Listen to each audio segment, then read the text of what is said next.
The transform command will let you move, scale, and rotate an object in one process. It's found on the CAD tab, and under edit is called transform.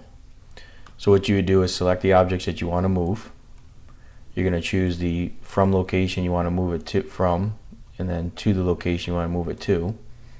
And then you can put in an angle. So if I wanted to rotate this, let's say 90 degrees, you can then also put in a scale. So if you leave the scale as 1, it's only going to do a move and rotate. If you put in a scale, let's say of 0.5, it's going to scale it down half the size. You also see that you could do a 3D move where you could change the delta elevation. I'm just going to go ahead and leave it like this, click apply, and you'll see that it's moved it, rotated it 90, and scaled it in half. And you can do that with any of the other objects as well.